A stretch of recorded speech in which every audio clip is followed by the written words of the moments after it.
ॐ गं गणपतये नमः। अथ श्रीगणेश अथर्वशीर्षं।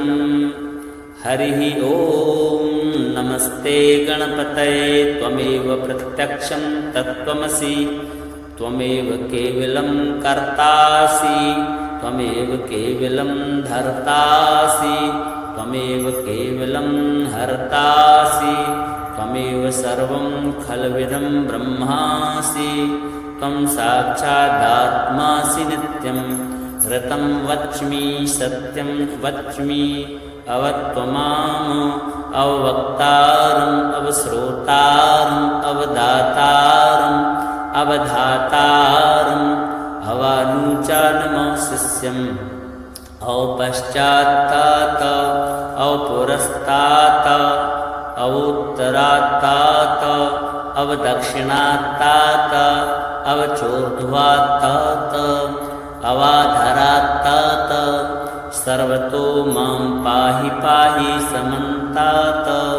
त्वं वाङ्मयस्त्वं चिन्मयः त्वमानन्दमयस्त्वं ब्रह्ममयः। त्वं सच्चिदानन्दाद्वितीयोऽसि, त्वं प्रत्यक्षं ब्रह्मासि। त्वं ज्ञानमयो विज्ञानमयोऽसि। सर्वं जगदिदं त्वत्तो जायते, सर्वं जगदिदं त्वत्तत्तिष्ठति।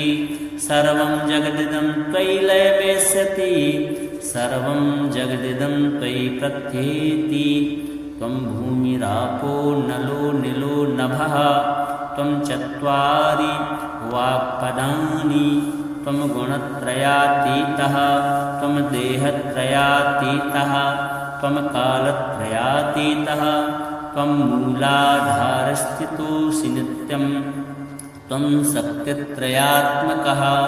त्वां योगिनो ध्यायन्ति नित्यं।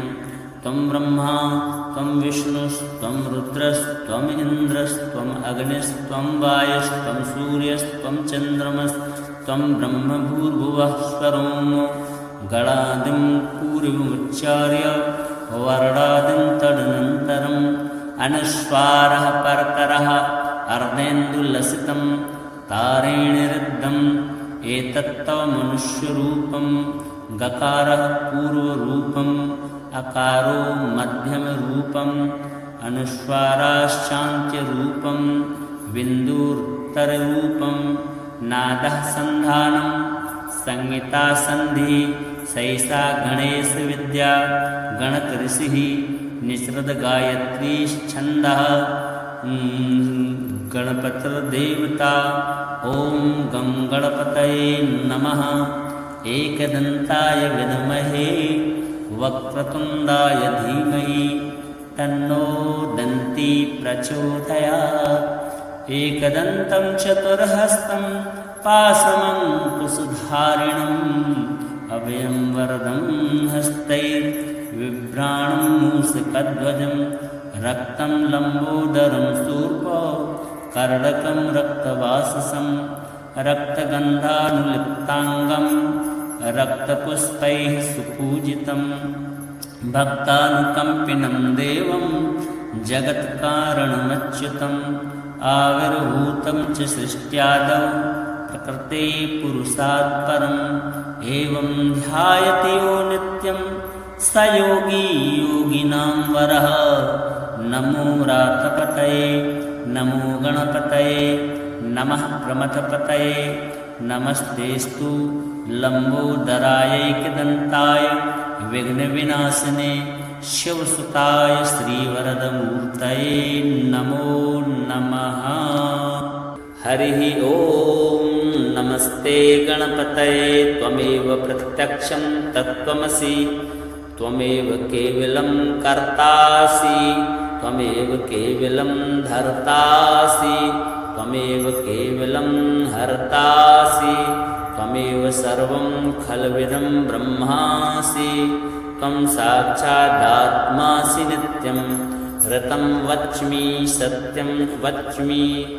अवत्वमाम् अवक्तारम् अवश्रोतारम् अवदातारम् अवधातारम् अवानुचानमशिष्यम् औपश्चात्तात अवपुरस्तात् अवोत्तरात्तात् अवदक्षिणात्तात् अवचोर्ध्वात्तात् अवाधरात्तात् सर्वतो मां पाहि पाहि समन्तात् त्वं वाङ्मयस्त्वं चिन्मयः त्वमानन्दमयस्त्वं ब्रह्ममयः त्वं सच्चिदानन्दाद्वितीयोऽसि त्वं प्रत्यक्षं ब्रह्मासि त्वं ज्ञानमयो विज्ञानमयोऽसि सर्वं जगदिदं त्वत्तो जायते सर्वं जगदिदं त्वत्तत्तिष्ठति सर्वं जगदिदं त्वयि लयमेष्यति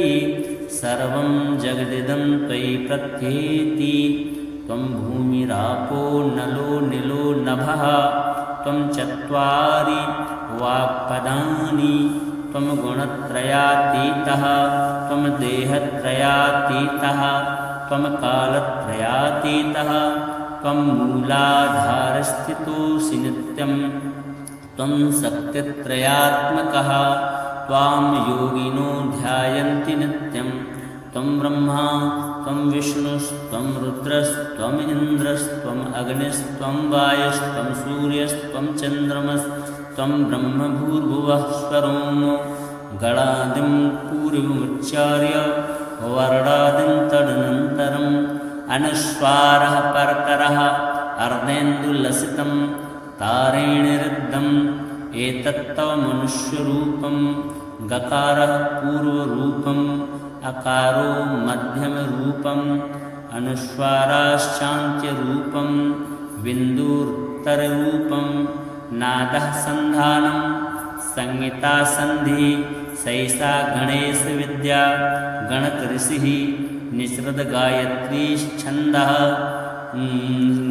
गणपतिर्देवता ॐ गं गणपतये नमः एकदन्ताय विद्महे वक्रतुण्डाय धीमहि तन्नो दन्ती प्रचोदयात् एकदन्तं चतुर्हस्तं पाशमङ्कुशधारिणम् अभयं वरदं हस्तैर्बिभ्राणं मूषकध्वजं रक्तं लम्बोदरं शूर्पं कर्णकं रक्तवाससं रक्तगन्धानुलिप्ताङ्गं रक्तपुष्पैः सुपूजितं भक्तानुकम्पिनं देवं जगत्कारणमच्युतम् आविर्भूतं च सृष्ट्यादौ प्रकृते पुरुषात् परम् एवं ध्यायति यो नित्यं स योगी योगिनां वरः नमो रातपतये नमो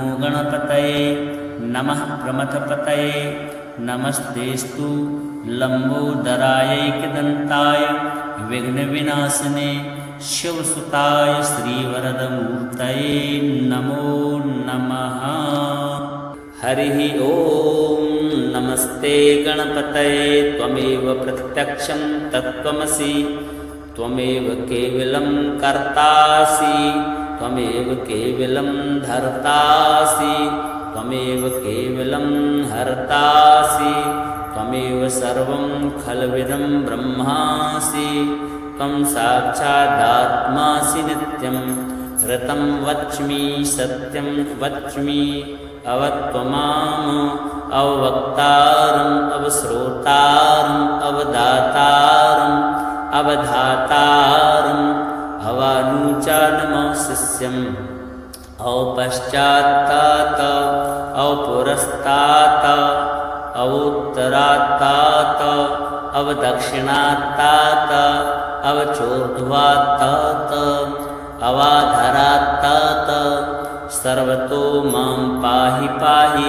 समन्तात् त्वं वाङ्मयस्त्वं चिन्मयः त्वमानन्दमयस्त्वं ब्रह्ममयः त्वं सच्चिदानन्दाद्वितीयोऽसि त्वं प्रत्यक्षं ब्रह्मासि त्वं ज्ञानमयो विज्ञानमयोऽसि सर्वं जगदिदं त्वत्तो जायते सर्वं जगदिदं त्वत्तत्तिष्ठति सर्वं जगदिदं त्वयि लयमेष्यति सर्वं जगदिदं त्वयि प्रत्येति त्वं भूमिरापो नलो निलो नभः त्वं चत्वारि वाक्पदानि त्वं गुणत्रयातीतः त्वं देहत्रयातीतः त्वं कालत्रयातीतः त्वं मूलाधारस्थितोऽसि नित्यं त्वं शक्तित्रयात्मकः त्वां योगिनो ध्यायन्ति नित्यं त्वं ब्रह्मा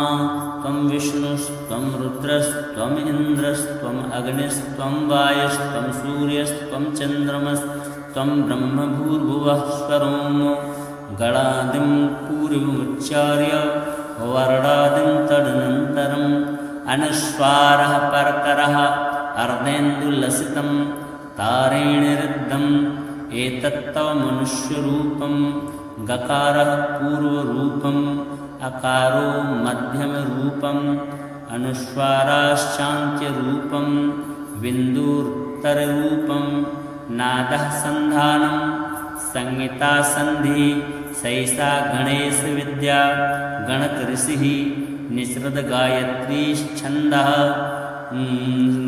गणपतिर्देवता ॐ गं गणपतये नमः एकदन्ताय विद्महे वक्रतुण्डाय धीमहि तन्नो दन्ती प्रचोदयात् एकदन्तं चतुर्हस्तं पाशमङ्कुशधारिणम् अभयं वरदं हस्तैर्बिभ्राणं मूषकध्वजं रक्तं लम्बोदरं शूर्पं कर्णकं रक्तवाससं रक्तगन्धानुलिप्ताङ्गं रक्तपुष्पैः सुपूजितं भक्तानुकम्पिनं देवं जगत्कारणमच्युतम् आविर्भूतं च सृष्ट्यादौ प्रकृते पुरुषात् परम् एवं ध्यायते यो नित्यं स योगी योगिनां वरः नमो रातपतये नमो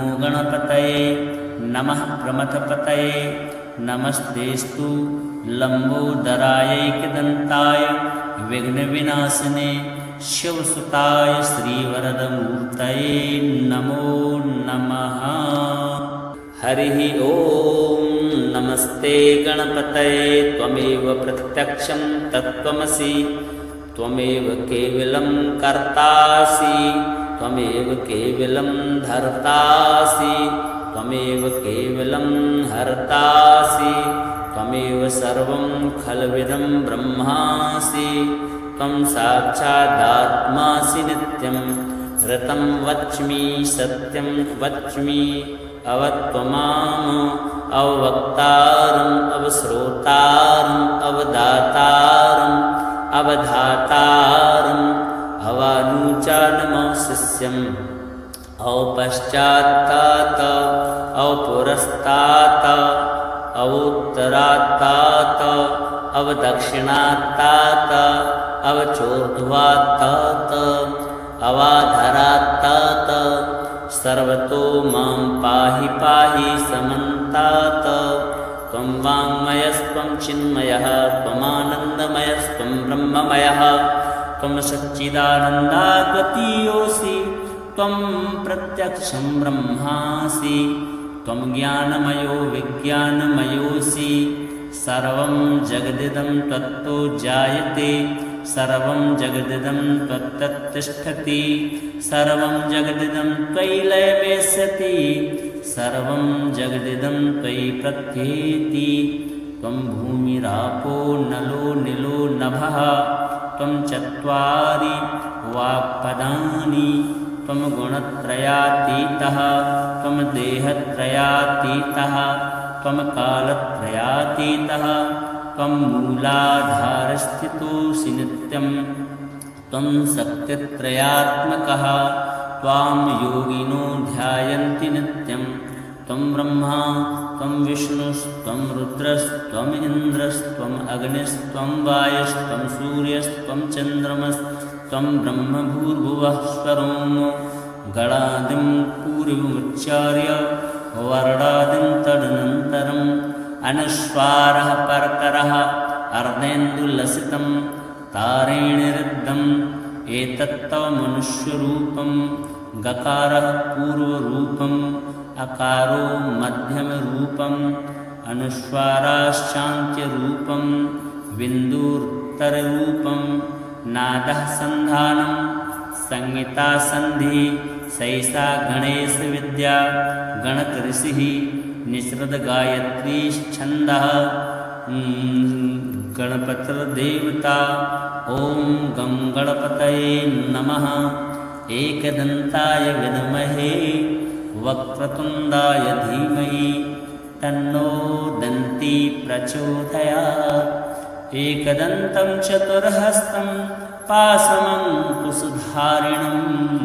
अभयं वरदं हस्तैर्बिभ्राणं मूषकध्वजं रक्तं लम्बोदरं शूर्पं कर्णकं रक्तवाससं रक्तगन्धानुलिप्ताङ्गं रक्तपुष्पैः सुपूजितं भक्तानुकम्पिनं देवं जगत्कारणमच्युतम् आविर्भूतं च सृष्ट्यादौ प्रकृते पुरुषात् परम् एवं ध्यायति यो नित्यं स योगी योगिनां वरः। नमो रातपतये नमो गणपतये नमः प्रमथपतये नमस्तेस्तु लम्बोदरायैकदन्ताय विघ्नविनाशिने शिवसुताय श्रीवरदमूर्तये नमो नमः।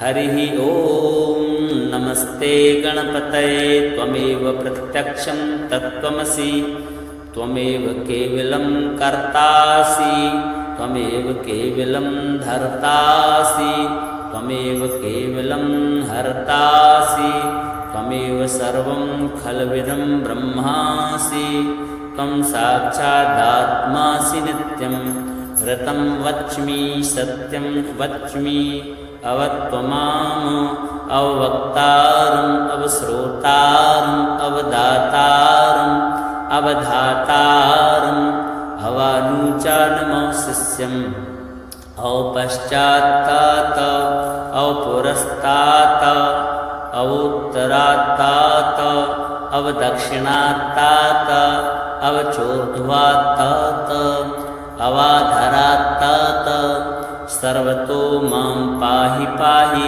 समन्तात।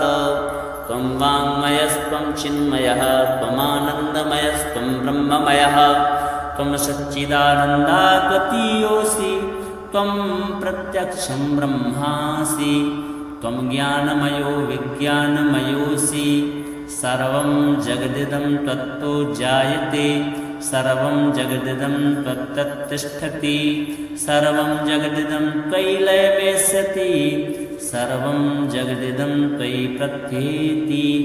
त्वं भूमिरापो नलो निलो नभः त्वं चत्वारि वाक्पदानि त्वं गुणत्रयातीतः त्वं देहत्रयातीतः त्वं कालत्रयातीतः त्वं मूलाधारस्थितोऽसि नित्यं त्वं शक्तित्रयात्मकः त्वां योगिनो ध्यायन्ति नित्यं त्वं ब्रह्मा त्वं विष्णुस्त्वं रुद्रस्त्वम् इन्द्रस्त्वम् अग्निस्त्वं वायुस्त्वं सूर्यस्त्वं चन्द्रमस्त्वं ब्रह्मभूर्भुवः स्वरोम गणादिं पूर्वमुच्चार्य वर्णादिं तदनन्तरम् अनुस्वारः परतरः अर्धेन्दुलसितं तारेणिरुद्धम् एतत्तव मनुष्यरूपं गकारः पूर्वरूपम् अकारो मध्यमरूपम्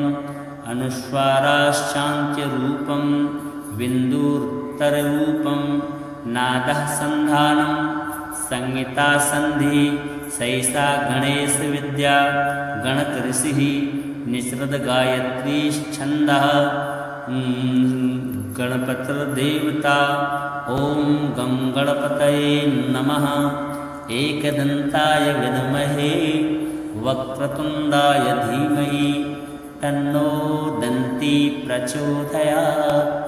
एकदन्तं चतुर्हस्तं पाशमङ्कुशधारिणम् अभयं वरदं हस्तैर्बिभ्राणं मूषकध्वजं रक्तं लम्बोदरं शूर्पं कर्णकं रक्तवाससं रक्तगन्धानुलिप्ताङ्गं रक्तपुष्पैः सुपूजितं भक्तानुकम्पिनं देवं जगत्कारणमच्युतम् आविर्भूतं च सृष्ट्यादौ प्रकृते पुरुषात् परम् एवं ध्यायति यो नित्यं स योगी योगिनां वरः नमो रातपतये नमो गणपतये नमः प्रमथपतये नमस्तेस्तु लम्बोदरायैकदन्ताय विघ्नविनाशिने शिवसुताय श्रीवरदमूर्तये नमो नमः।